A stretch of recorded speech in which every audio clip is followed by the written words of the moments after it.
बहनें ऐसी क्यों होती हैं? मैं अपनी बहन को ज़्यादा पसंद नहीं करता था। उसकी शादी हो चुकी थी, लेकिन मैं कभी उसके घर नहीं गया। बस माता पिता ही उससे मिलने जाते थे। मुझे पता भी नहीं था कि वह किस हाल में है।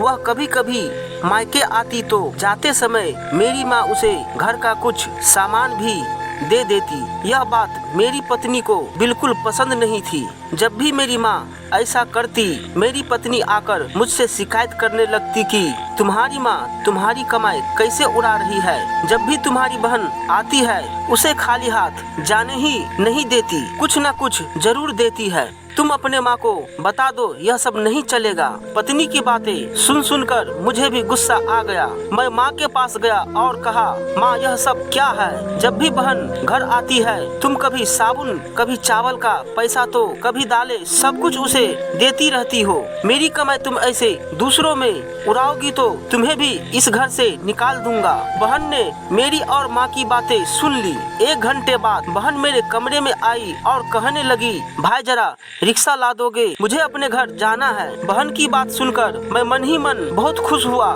लेकिन दिखावे के लिए बहन से कहने लगा, थोड़े दिन और रुक जाती। नहीं भैया, बच्चों की स्कूल की छुट्टियां खत्म हो गई है, अब मुझे घर जाना है। कल से इनकी स्कूल शुरू हो जाएगी। फिर वह चली गई। पिताजी के मरने के बाद जब घर का बंटवारा हुआ तो हम दोनों भाइयों ने आपस में ही बंटवारा कर लिया, लेकिन उसमें से भी बहन को कुछ नहीं दिया। वह फिर खामोश रही, हमसे कोई शिकायत नहीं की। लेकिन हमारी माँ बहुत रोई और कहने लगी, बहन को भी कुछ दे दो।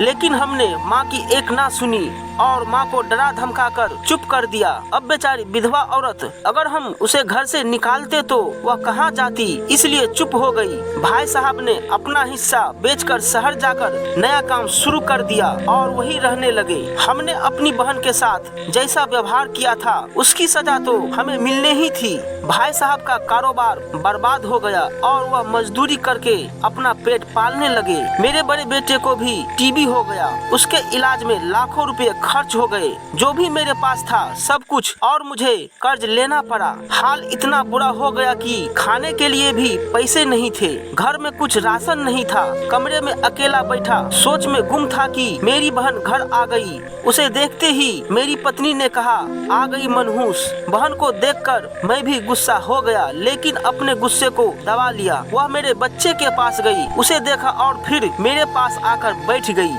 मेरे भाई, क्या तुम परेशान हो? यह कहते हुए उसने मेरे सर पर हाथ फेरा। बड़ी बहन हूँ तुम्हारी, तुम मेरी गोद में खेले हो। अब देखो, अपनी बहन से भी बड़े हो गए हो कि बहन को कुछ नहीं बताते, अपना दुख भी नहीं बांटते। यह कहते हुए उसने अपने सोने के कंगन निकाले और मेरे हाथ में रख दिए। मेरे भाई, परेशान न हो, यह कंगन बेच दो, अपने घर का राशन भर दो, अपने बच्चे का इलाज भी करा दो, और पैसों की जरूरत हो तो बेझिझक कह देना अपनी बहन से, मैं तुझे इस हालत में नहीं देख सकती। और हाँ, जाकर नाई से अपनी दाढ़ी भी बनवा लेना, देख कितनी बढ़ गई है। मैं आश्चर्य होकर बहन को देखे जा रहा था और वह कहने लगी, भाई इस कंगन के बारे में किसी से ना कहना, तुझे मेरी कसम है। मेरे माथे को चूमा और कहने लगी, चल अब चलती हूँ, तेरे जीजा जी और बच्चे आते ही होंगे, फिर आऊंगी। मैं पहली बार उसे घर के बाहर तक छोड़ने आया, देखा तो पैरों की चप्पल भी टूटी हुई थी।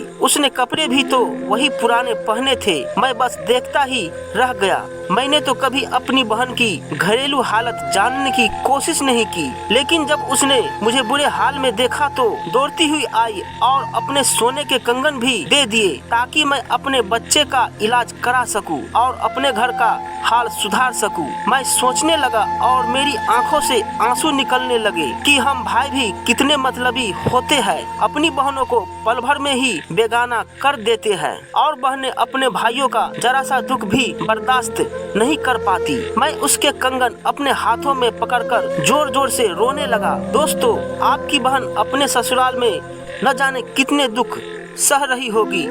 कुछ समय उसके पास बैठकर उसका हाल चाल जानने की कोशिश जरूर करें। मालिक सभी बहनों की झोली खुशियों से भर दे। तो दोस्तों, यह थी हमारी आज की कहानी।